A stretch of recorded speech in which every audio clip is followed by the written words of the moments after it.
Simone, nós vamos continuar aqui a nossa conversa, mas eu estava dizendo o seguinte, que eu tenho uma história para contar de experiência com mãe. Aliás, quem é que não tem experiência com mãe, né?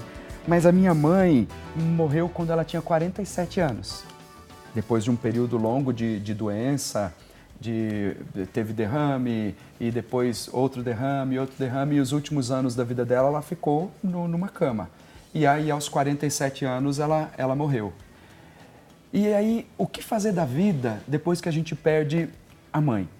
Mas ainda quando ela está, alguns meses antes do falecimento, ela foi embora para a cidade onde estava a família dela, no interior do Paraná, e eu fiquei em São Paulo sozinho.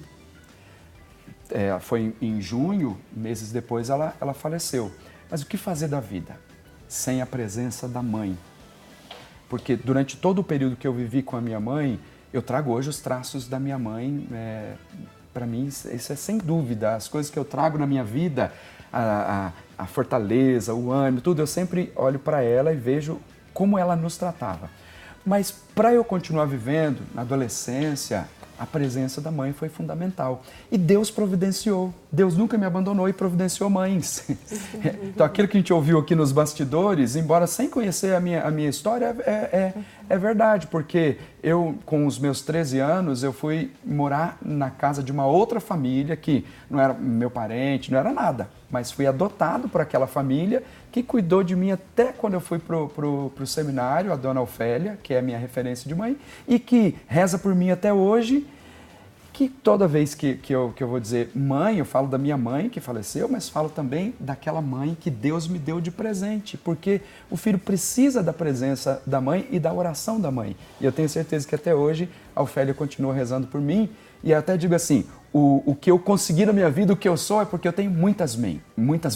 Muita ajuda, eu tenho a mãe Nossa Senhora, que intercede, tenho a minha mãe, a Lourdes Maria, que está lá no céu, e há tantas outras mães que Deus me deu e que intercedem por mim. Sim. Porque eu sei da importância da mãe e da importância da oração de uma mãe que tem poder na vida dos filhos. Exatamente. Eu fico pensando, né, vocês certamente já se depararam no grupo ou nas partilhas, mulheres que já fizeram essa missão de cuidar dos filhos que não são gerados fisicamente. Uhum. Vocês também procuram rezar e trazer presente, Cristiane? Sim, nós falamos mães espirituais, né? Temos no grupo também mães que não geraram, mas que oram pelos seus filhos espirituais, né? Então essa é a missão das mães. Há um mover espiritual, como o padre falou no começo. A nossa luta não é contra a carne e o sangue, né? Eu sempre falo para elas, a gente não pode ir contra os nossos filhos, contra os nossos esposos, né? Que nós oramos pela nossa família. A nossa luta é espiritual. Então, que muitas mães se despertem, né? Para esse chamado. Porque tem muitas mães que estão dormindo ainda espiritualmente, sabe? Porque muitas vezes é o ímpeto da coisa instantânea, do milagre instantâneo. E muitas vezes não é assim que a gente vai chegar, porque o tempo é de Deus, o agir é de Deus, né? Nós precisamos ser essa intercessora, independente de ser gerado ou o filho espiritual. A gente tem que tomar a posição que Deus quer que nós estejamos, né?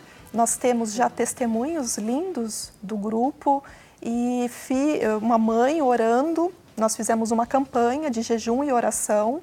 A filha não está morando com ela também há muitos anos e ela teve um livramento assim sobrenatural de Deus.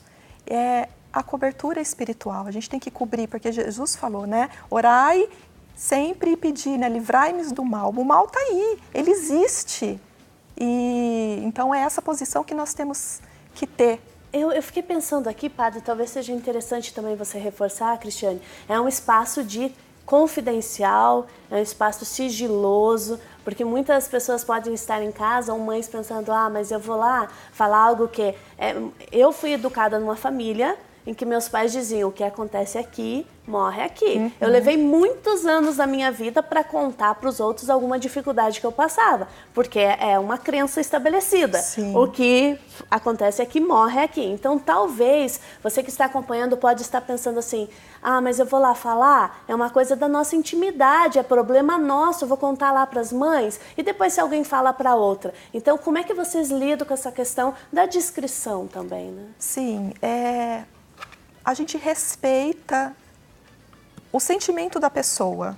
Existem pessoas que não têm dificuldade de falar, né? E outras que sim, que é difícil expor a situação. Então, ela vai ficar à vontade, sabe? Tem pessoas que estão conosco que não conta a dificuldade propriamente. Então, Deus sabe todas as coisas. A gente, colocando o nome da pessoa, Deus sabe qual é a intenção do coração dessa mãe, né? Porque a gente não vai invadir o sentimento dela. Cada um tem o seu tempo, cada um tem o seu modo. Eu sei porque eu vivi isso também. O meu marido, ele vem de uma família extremamente conservadora. Então, para ele, foi muito sofredor a gente viver tudo que a gente viveu. Porque o que os vizinhos vão falar, o que a família vai pensar, sabe? Mas uma coisa eu aprendi de Deus, é o amor incondicional. Porque a minha filha viveu numa situação de rua. Ela ficou transformada pelo pecado. Já não era a mesma pessoa que saiu de casa. Então, era muito difícil isso para ele, né? Por isso que a gente tendo essa base emocional, né? O Senhor me ensinou muita coisa, como lidar. Teve uma situação que a gente foi visitá-la e ele falou assim, mas a gente vai sair com ela assim? Eu falei assim, sim, com ela sim, né? Não, a gente tem que esquecer o olhar julgador das outras pessoas e amar. Exatamente. Amar. Né? Porque se o pai e a mãe não conseguirem fazer isso, como a gente vai cobrar da sociedade ou de terceiros que façam isso pelos próprios filhos, né? Eu acho que tem algumas coisas que a gente precisa deixar aqui como luz para as pessoas que estão nos acompanhando hoje e, graças a Deus, muita gente acompanhando. E saber, claro, que vocês vão voltar aqui outras vezes, claro. Outras mães também vão voltar aqui. certeza. Mas lembrar disso, a oração de uma mãe tem poder na vida dos filhos. Eu costumo sempre dizer assim para as mães, cuidado com aquilo que vocês falam com os seus filhos. Porque a mãe tem uma autoridade espiritual, tem uma autoridade na vida dos filhos. Então, tanto quando ela murmura ou amaldiçoa o filho, essa palavra tem uma força. E a oração muito mais. E a segunda coisa é que às vezes algumas mães acabam desperdiçando o tempo só murmurando, reclamando da situação que o filho está. Às vezes, claro, causa irritação a situação toda, mas é preciso dar um passo a mais. Eu sempre digo isso para as mães, seja as esposas no relacionamento com os maridos, seja as mães no relacionamento com os filhos. Tenta reclamar menos e murmurar menos.